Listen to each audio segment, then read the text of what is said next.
E o PIB, o Produto Interno Bruto, cresceu 0,9% no segundo trimestre de 2023.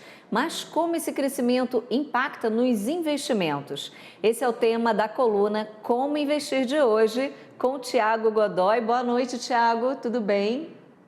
Boa noite, Camila. Boa noite a todos. Um prazer estar aqui com vocês novamente. Pois é, o PIB brasileiro aí cresceu 0,9 nesse segundo trimestre. Esse resultado ele superou bastante as expectativas dos analistas.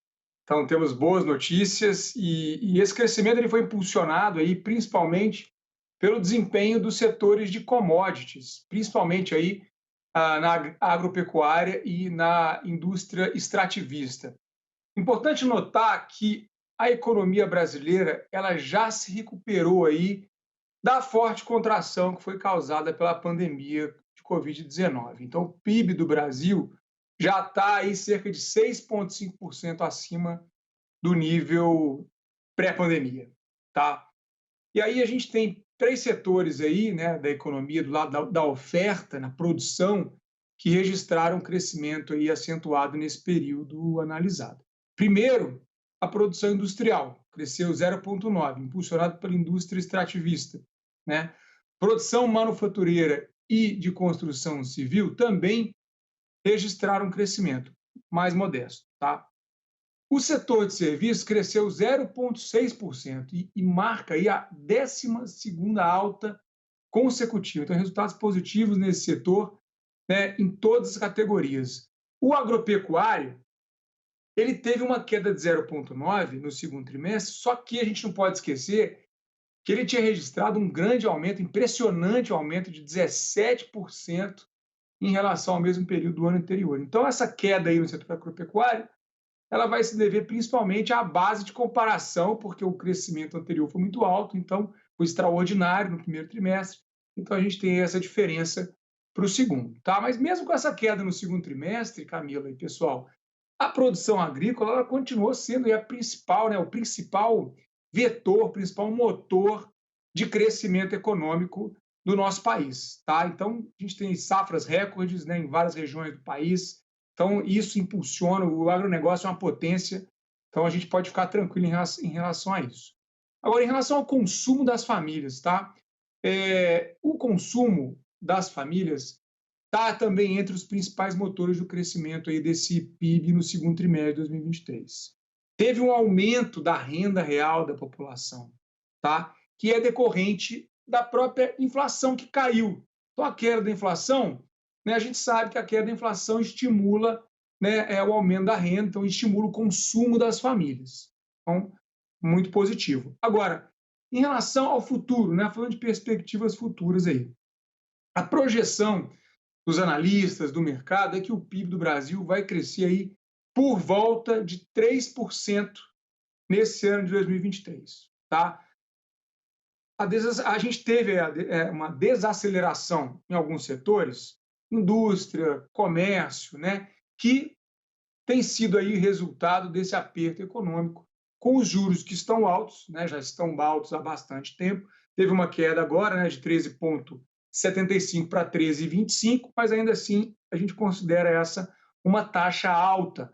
Há uma perspectiva de queda contínua, né, na taxa de juros nas próximas reuniões do Copom, então isso vai acabar arrefecendo, né, os juros vão diminuir, né, mas a gente teve também nesse período uma espécie de fim do impulso pós-pandemia que tivemos em 2022 para 2023. E aí a economia global, a economia do planeta também está contribuindo para essa desaceleração, tá?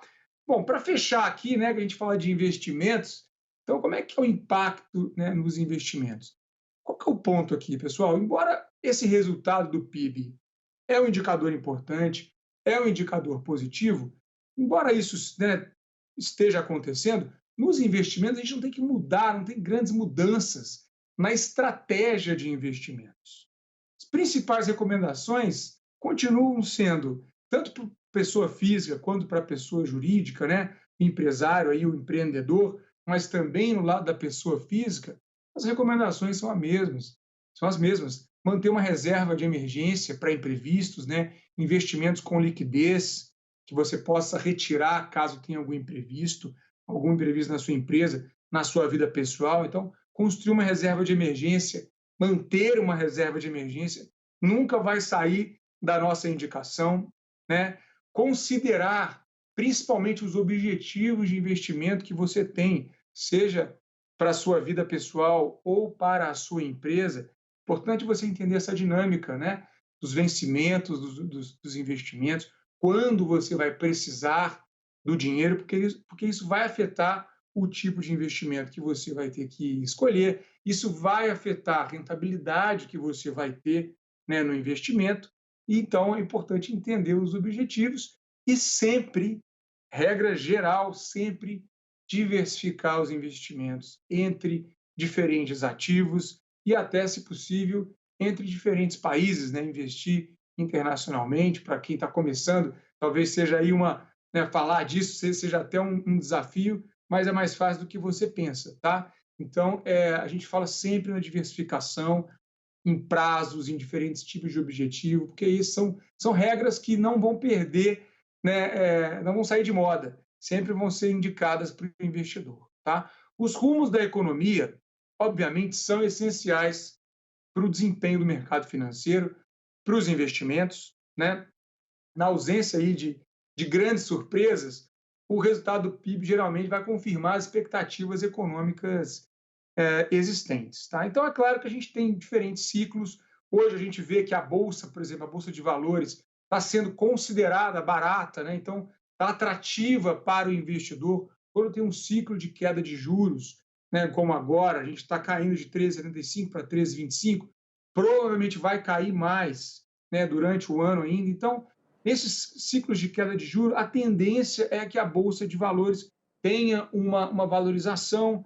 Então, para quem, né, tem interesse em investir em ações, tem interesse de entrar no mercado da renda variável, pode ser uma oportunidade para começar também, ou para ampliar o aporte para quem já investe. A gente tem essa série histórica, né, queda de juros, normalmente traz um crescimento, aí, uma valorização da Bolsa, mas, como eu falei, importante evitar riscos excessivos nos investimentos, manter um olho atento ao cenário no Brasil, né, o cenário Isso no mesmo. mundo, né, e diversificar a carteira de investimentos.